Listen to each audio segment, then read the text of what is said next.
Night Shift Whispers.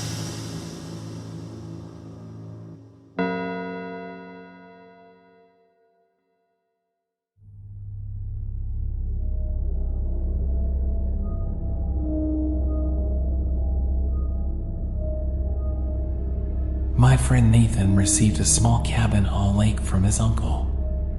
His uncle used to stay in the cabin on weekends when he went hunting, fishing, or simply swimming in the clear lake in front of the cabin. However, since Nathan's uncle has now moved abroad, the cabin is no longer being taken care of, so he bequeathed it to Nathan.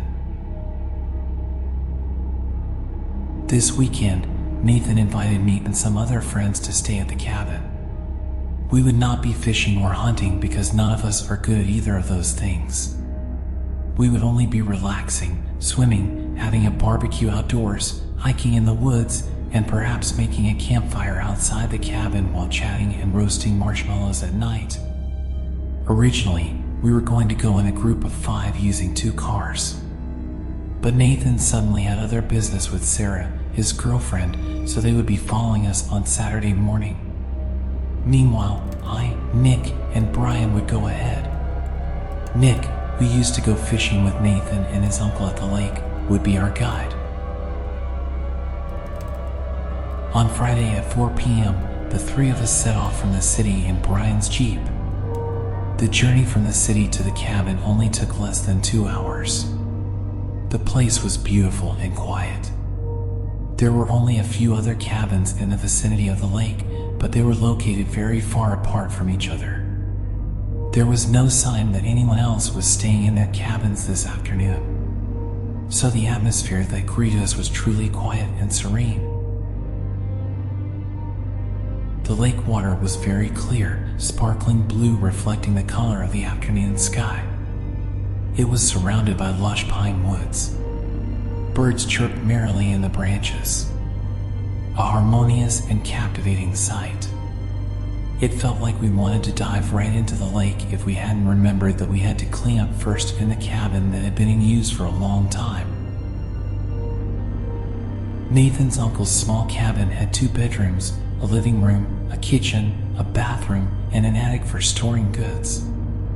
The tools were also complete, from picnic mats, patio umbrellas, outdoor tables and chairs, to barbecue equipment, all were available. We were too excited about our weekend plans, so the cleaning activities felt lighter and faster. Before we knew it, it was getting dark. It was time to prepare dinner. As we were busy moving some food into the fridge, Nathan suddenly entered without a sound and sat down in the living room. We were surprised, because he said he would be following us tomorrow morning. Why was he suddenly here, without a sound of his car arriving? Of course, I, Nick, and Brian started asking him questions. Why did he come early? Where was his car? Where was Sarah? And so on. However, Nathan just sat there in silence. He sat motionless with a sullen face, ignoring our questions completely. I, Brian, and Nick looked at each other. Through our gazes, we seemed to agree on one conclusion. Nathan must have been arguing with Sarah. Well, maybe he was in a situation where he really didn't want to be disturbed, so we didn't ask any more questions. The 3 of us then busied ourselves preparing dinner. When we were about to ask if we would be eating outside or inside the cabin, we suddenly realized that Nathan was not in the living room anymore. Nick tried to look for him outside, and he said he saw Nathan's figure walking far away, disappearing among the woods. As the sun began to set, we were all wondering what Nathan was doing out there. We didn't understand, but we tried to be understanding. Maybe Nathan, who was angry, really needed to calm down. We were confident that he would be back soon. The sun set, and Nathan still hadn't returned. The cell phone reception was also very poor in this area, so we couldn't contact him by phone. We tried to send him messages, but they didn't go through. Should we go looking for him? Brian asked hesitantly. But I was too hungry. so I suggested we eat first before looking for Nathan.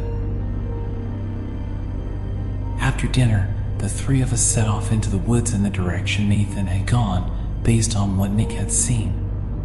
There was a small path in this direction, so this route made it easier for us. The atmosphere in the woods at night was quite uncomfortable. The shadows of the trees cast by our flashlights constantly created images that made us jump, looking like irregular giants. The sound of insects at night in the silence was like a song of terror that kept raising our hair. Even the sound of dry branches being stepped on by our own feet always made our hearts skip a beat. We had already walked hundreds of meters into the woods, but we couldn't find any trace of Nathan. We paused for a moment to discuss whether to continue searching or to return to the cabin. After thinking about it, we hadn't seen Nathan's car in the vicinity of the cabin, so we concluded that he had probably gone for a drive in his car without us realizing it. Maybe his car was parked in a place that was far from the cabin, so we didn't hear him leave very well. In the end, we returned to the cabin. That night, we didn't have the mood to relax outside. We chose to play video games in the living room until late at night. At 1 a.m., we were startled by a knock at the front door. We looked at each other for a moment, wondering who it could be at this hour. Could it be Nathan? We were a little unsure, so we decided to peek out the window first. There was no one. Of course, we were scared, but it was still too early to jump to conclusions. We decided to forget about the knock and continue playing video games. A few minutes later, the knock sounded again. This time, it was louder. Panic gripped us. We peeked out the window again, but there was still no one. Could it be Nathan trying to scare us? After discussing it, we decided to check outside. However, just in case it was someone with bad intentions, we prepared objects to defend ourselves in case the person attacked us, including a kitchen knife, Nathan's uncle's hunting rifle, and a piece of a broken patio support pole. On the count of 3, we rushed outside, ready to attack anyone who was there if they were dangerous. But it was quiet. There was no one outside the cabin. Even when we searched within a radius of several meters around the cabin, we still couldn't find anyone. And also, there was no light from the other cabins in the distance. We were terrified, so we went back inside the cabin, locked ourselves in the bedroom, and decided that we wouldn't care if the mysterious knocks happened again. Fortunately, we didn't hear the knocking again, but we had trouble sleeping until morning. I myself only started to feel sleepy when the dawn was almost breaking. But not even an hour later, I woke up again. As the day began to dawn, while Nick and Brian were still fast asleep, I dared to inspect outside. Perhaps I could find foreign footprints other than ours on the balcony or in the yard. Or any other clues, if any.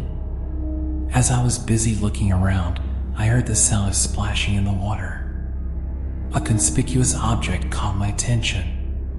Far in front of me, almost in the middle of the lake, someone was swimming in the water that I was sure was very cold at this hour.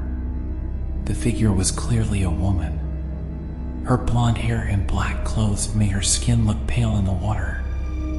Overall, the figure was somewhat similar to Sarah, Nathan's girlfriend. My mind was occupied by the appearance of the figure. Could it be that Nathan and Sarah had actually arrived yesterday afternoon and stayed in another place in the vicinity that we didn't know about? But once again, I emphasize, there was not a single beam of light from the other cabins on the other side. Oh, to hell with it, I'll ask Nathan directly when we meet again. For now, I really need a cup of coffee. The smell of coffee woke Brian up. He followed me to the kitchen and ordered a cup of coffee as well.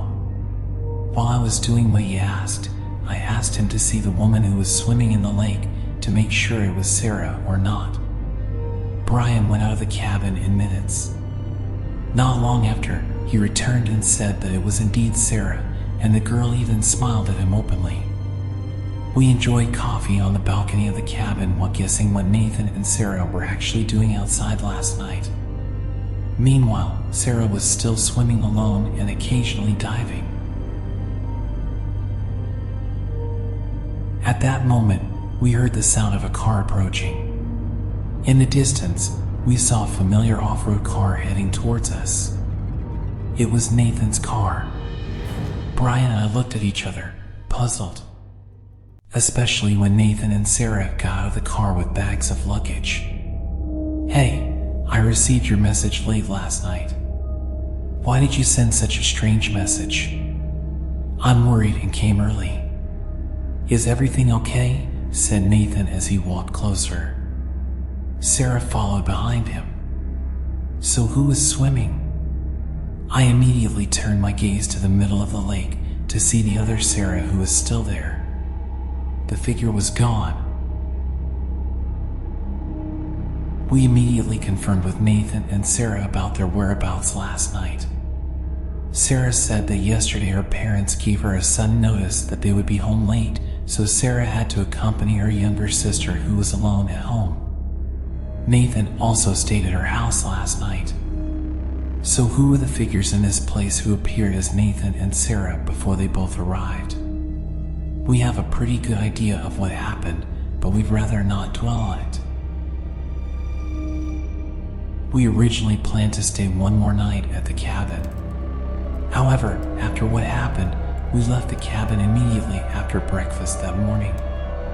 Until now, Nathan has not dared to come back there again.